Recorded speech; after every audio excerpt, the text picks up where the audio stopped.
રાજકોટના ઇતિહાસનું સૌથી મોટું ડિમોલેશન 2 દિવસના અંતે આજે પૂર્ણ થઈ ચૂક્યું છે। 1509 જેટલી મિલકતોને તોડી પાડવામાં આવી છે। આપને હું સીધા જ દ્રશ્યો બતાવીશ કે જે ડિમોલેશન પૂર્ણ થયું છે ત્યારબાદના દ્રશ્યો 2 દિવસ પહેલા એટલે કે 23 ફેબ્રુઆરી અને સોમવારના 7ના ટકોરે જેસીબી ધણધણી ઉઠ્યા હતા અને આ જે વિસ્તાર છે જંગલેશ્વરનો છે ત્યાં 1509 મકાનો જે છે તે પત્તાના મહેલની જેમ તોડી પાડવામાં આવ્યા હતા। ઉલ્લેખનીય છે કે અત્યાર સુધીની વાત કરીએ તો 1509 જેટલા મકાનો તોડી પાડવામાં આવ્યા છે, પરંતુ આજે આજી નદીના પટનો જે આ વિસ્તાર જે છે તે ડિમોલેશન માટે એટલે કે ટીપી સ્કીમના નડતર રૂપમાં હતો તે તમામ કપાત મકાનો જે મિલકતો જે છે દુકાનો તેમને તોડી પાડવામાં આવ્યા છે। અહીંયા વિકાસની વાતો કરવામાં આવી રહી છે ત્યારે હવે કોર્પોરેશન દ્વારા જેટલી જ ઝડપીથી આ ડિમોલેશન કરવામાં આવ્યું છે ત્યારે કેટલી ઝડપીથી હવે વિકાસ થશે તેમના પર પણ સવાલ થઈ રહ્યો છે। આજે જ્યારે ડેપ્યુટી કમિશનર કોર્પોરેશનના છે તેમના દ્વારા પત્રકાર પરિષદ કરવામાં આવી હતી તેમાં તેમણે માહિતી આપી છે કે સોમવારના રોજ ખાતમુહૂર્ત પણ કરવામાં આવશે। જો આટલી ઝડપી આ વિકાસ થાય છે તો કદાચ કહી શકાય કે જ્યારે આટલું ઝડપી આ ડિમોલેશન થયું છે તે ગતિમાં વિકાસ થઈ રહ્યો છે, પરંતુ હાલની જો વાત કરવામાં આવે તો 64 જેટલા જેસીબી જે છે તે કામ કરી રહ્યા હતા। તે ઉપરાંત આજે જે 2 કે 3 માળના મકાનો હતા તે તોડવા મુશ્કેલ હતા અને તેમના માટે આજે હેવી મશીનરી એટલે કે જે હિટાચી મશીન છે તે મગાવવાની જરૂરિયાત પડી હતી અને ત્યારબાદ હજુ પણ ક્યાંક જે મોટા મકાનો છે કે જે 2 કે 3 માળના છે તે તૂટી નથી રહ્યા તેના માટે હિટાચી મશીન આજે હજુ પણ રાત દિવસ જે છે તે એક કરીને તે મકાનો પાડવામાં આવશે। હાલ તો આમ કહી શકાય જ્યારે કોર્પોરેશન દ્વારા જે આંકડાઓ આપવામાં આવ્યા છે તે પ્રમાણે 1509 જેટલી મિલકતો જે છે તે અત્યાર સુધીમાં તોડી પાડવામાં આવી છે, એટલે કે આ ડિમોલેશન પૂર્ણ થઈ ચૂક્યું છે। આ ડિમોલેશનની વાત કરીએ તો 23 ફેબ્રુઆરી આ ડિમોલેશન સવારના 7ના ટકોરે શરૂ થયું હતું। આ ડિમોલેશન જ્યારે શરૂ થયું ત્યારે ભારે વેદના, કોકની આંખોમાં આંસુ અને બાળકોનો કિલકિલાટ જે મકાનમાં હતો તે મકાનો તૂટી પડ્યા હતા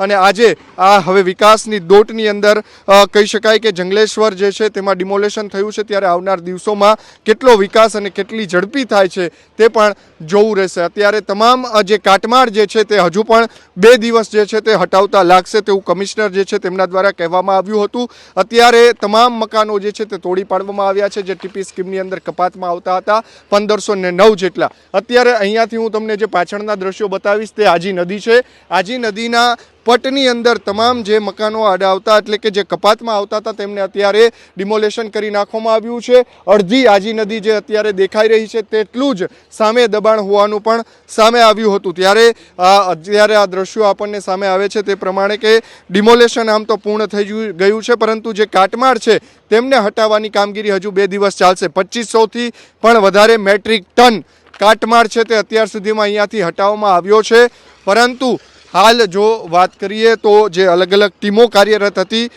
જે પોલીસની પણ જવાનો 1400થી વધારે, 1200ની જે કહી શકાય કે કોર્પોરેશનની ટીમ, પીજીવીસીએલની ટીમ તમામે એક સાથે એકજૂટ થઈને આ ડિમોલેશનમાં કાર્યવાહી હાથ ધરી હતી અને આખરે હવે આ ડિમોલેશન જે છે તે પૂર્ણ થઈ ચૂક્યું છે। અત્યારે જે મોટા જે મકાનો કહી શકાય તેમને હિટાચીની મદદથી તોડવામાં આવી રહ્યા છે, એટલે કે રાજકોટના ઇતિહાસનું સૌથી મોટું ડિમોલેશન જે અત્યારે પૂર્ણ થઈ ચૂક્યું છે। 2 દિવસ આ ડિમોલેશનની કામગીરી ચાલી હતી।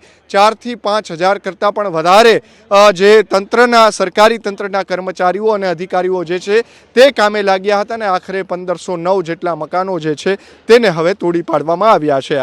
આવનાર 2 દિવસ જે છે તે આ કાટમાળ હટાવતા લાગશે ને ત્યારબાદ સોમવારે અહીંયા જે ખાતમુહૂર્ત થવાની પણ શક્યતા છે। જે રસ્તો બનાવવા માટે જે હેતુથી આ ડિમોલેશન કરવામાં આવ્યું છે તે માટે સોમવારે ખાતમુહૂર્ત થવાની પણ શક્યતા સેવાય છે, કારણ કે જે પ્રકારે ડેપ્યુટી કમિશનર જે છે તેમના દ્વારા કહેવામાં આવ્યું હતું ત્યારે હાલ જો વાત કરીએ તો 1509 જેટલા મકાનો તોડી પાડવામાં આવ્યા છે અને આ ડિમોલેશન પૂર્ણ કરી દેવામાં આવ્યું છે। આમ તો અહીંયા જે સ્થાનિકો હતા તેમની સાથે પણ વાત કરી, ઘણા લોકોની વેદના આપણે સાંભળી હતી, પરંતુ આ વેદનાઓ હવે કોઈ સાંભળવાનું રહ્યું નથી, કારણ કે પોતાના મકાનો જે છે તે જતા રહ્યા છે ને આખરે 1509 જેટલા મકાનોનું આજે ડિમોલેશન પૂર્ણ થઈ ચૂક્યું છે। આમ તો 4 દિવસ આ ડિમોલેશન ચાલવાની શક્યતા જે છે તે કોર્પોરેશન દ્વારા કરવામાં આવી હતી, પરંતુ 2 દિવસની અંદર તમામ 1509 મકાનો જે છે તે તોડી પાડવામાં આવ્યા છે, પરંતુ હજુ 2 દિવસ જે છે તે તમામ જે કાટમાળ છે તે દૂર કરવામાં લાગશે, એટલે કે હજુ 2 દિવસ આ કાર્યવાહી ચાલશે। અત્યાર સુધીમાં 2500થી 3500 ટન મેટ્રિક ટન જેટલો અત્યારે કાટમાળ જે છે તે અહીંયાથી દૂર કરી દેવામાં આવ્યો છે અને હાલ 1509 મકાન જે ડિમોલેશનની અંદર ટાર્ગેટ આપવામાં આવ્યો હતો, જે નક્કી કરવામાં આવ્યા હતા, તેમને તોડી અને રાજકોટના ઇતિહાસનું સૌથી મોટું ડિમોલેશન પૂર્ણ કરવામાં આવ્યું છે. સાહેબ, આજે બીજા દિવસે ડિમોલેશનની કામગીરી થઈ છે. કેટલી કામગીરી થઈ છે ને હવે કઈ રીતે આગળ કાઢી? આજે બીજા દિવસ દરમિયાન સવારે 7:30થી અત્યારે 5 વાગ્યા સુધીમાં આપણે ડિમોલિશન પાત્ર જે 1509 પ્રોપર્ટી આઈડેન્ટિફાઈ કરી હતી, એ પૈકી 1460 પ્રોપર્ટીમાં ડિમોલિશનની કામગીરી પૂર્ણ કરી દેવામાં આવી છે. આપણે જે 7 બ્લોકમાં 42 ટીમોને ડિપ્લોય કરી હતી, એ પૈકી 35 ટીમોનું કામ પૂર્ણ થયું છે. 7 ટીમો કામ કરી રહી છે. 49 પ્રોપર્ટીના ડિમોલિશન અત્યારે ચાલુ છે. એ પૂરા થવામાં થોડો વિલંબ થઈ રહ્યો છે. એનું કારણ કે એમાં મોટાભાગની પ્રોપર્ટીના પાર્ટ ડિમોલિશન છે. જેમ કે 10 ફૂટની દુકાન હોય તો એમાંથી 7 ફૂટ તૂટતું હોય તો એ કાળજીપૂર્વક તોડવું પડે. એનું જે હકનું છે એ તૂટી ન જાય અને જે વધારાનું બાંધકામ છે એટલું જ તૂટે એવી કાળજી રાખીને અમારી ટીમો કામ કરી રહી છે. અને આગામી 1 કલાકમાં એ 49 પ્રોપર્ટીનું જે આપણે પાર્ટ ડિમોલિશન કરવાનું છે એ પણ પૂર્ણ કરવામાં આવશે. કાલે સાંજની પ્રેસ કોન્ફરન્સમાં મેં કીધેલું એ પ્રમાણે જે આજે બાકી રહી ગયેલા એ ખૂબ પાકા અને મોટા મકાનો હતા. એના માટે આપણે આજે વધારાના 5 હિટાચી મશીનો લીધા, જેથી કરીને આપણને એની હાઇટ સુધી જઈને તોડવામાં મદદ મળે. અને ગ્રાઉન્ડ +2ના જે મકાનો હતા એ તોડવામાં ખરેખર ખૂબ વાર લાગી, પરંતુ આપણો જે સ્ટાફ અને મશીનરી એમાં કામની લગાડવામાં આવી હતી એ લોકોએ બહુ ખંતપૂર્વક અને ચોકસાઈપૂર્વક એ બધું કામ પૂરું કર્યું. એટલે કોઈ પણ જાતના અનિચ્છનીય બનાવ વિના આપણે આ કામગીરી પૂર્ણ કરવા ભણી આપણા આયોજન મુજબ જઈ રહ્યા છીએ અને આગામી 1 કલાકમાં બાકીની 49 પ્રોપર્ટીનું ડિમોલિશન પૂર્ણ કરવામાં આવશે. અત્યારે અમે કાટમાળ હટાવવા માટે પેરેલલી ગઈકાલે પણ 1000 મેટ્રિક ટનથી વધારે કાટમાળ હટાવી દીધો હતો અને આજે પણ અમે સાંજે 6 વાગ્યા સુધીમાં 2500 મેટ્રિક ટન જેટલો કાટમાળ હટાવી દેશું. મોટા અમુક સ્લેબ જે નીચે પડ્યા છે એને ટુકડા કરીને લઈ જવા પડે છે, એ બધું કામ કાલ ઉપર રાખીશું. પરંતુ અત્યારે મોબિલિટી એસ્ટાબ્લિશ થઈ ગઈ છે. 2 વાહન સરળતાથી આ ટીપી રોડ ઉપર પસાર થઈ શકે એટલી જગ્યા કરી દેવામાં આવી છે. આપણા જે ડિમોલિશન વર્કમાંથી સ્પેર પડેલા જેસીબી મશીનો પણ આ ટ્રેક્ટરો અને ડમ્પરમાં કાટમાળ ભરવાની કામગીરીમાં જોતરાઈ ગયા છે અને એના કારણે ઘણો બધો કાટમાળ આજે જ ડમ્પ સાઇટ ઉપર નાખી દેવામાં આવ્યો છે અને આવતીકાલે અમને આશા છે કે સાંજ સુધીમાં સંપૂર્ણ એરિયામાંથી કાટમાળ આપણે હટાવી શકીશું.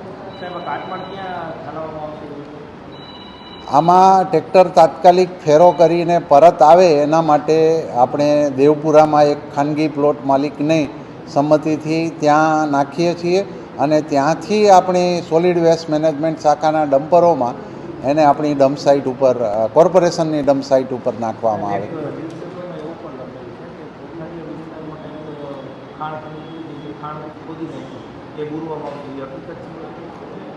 અત્યારે એવી કોઈ દરખાસ્ત અમારી પાસે આવી નથી અને આપણે જે અત્યારે કાટમાળ ખસેડી રહ્યા છીએ એ તાત્કાલિક અહીંયા દેવપરાની એક ખાનગી માલિકીના ખુલ્લા પ્લોટમાં નાખીએ છીએ અને એમને આપણે એવું વચન આપ્યું છે કે અમે આ અમારું કામગીરી પૂર્ણ થયાથી તમારા પ્લોટમાં પડેલો અમારો તમામ કાટમાળ ખસેડી અને લઈ જશું.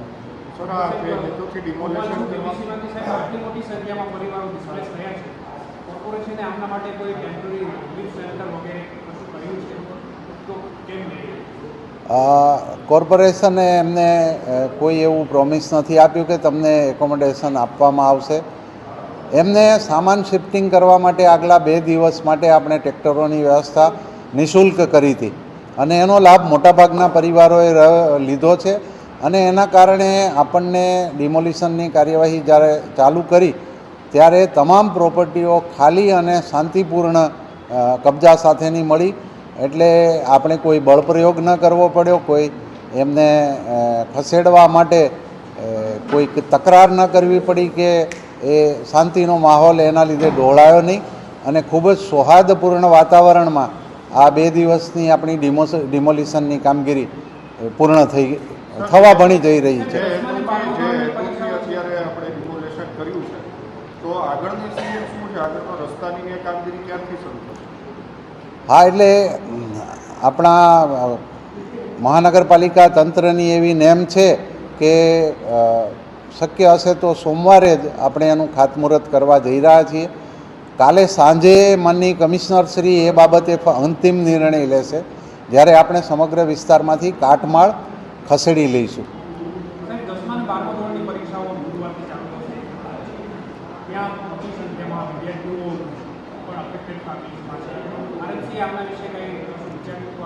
અમારા પાસે એવા કોઈ પરિવારોની રજૂઆતો આવી નથી અને એટલે અમે એ ઇસ્યુને એડ્રેસ જ નથી કરેલો.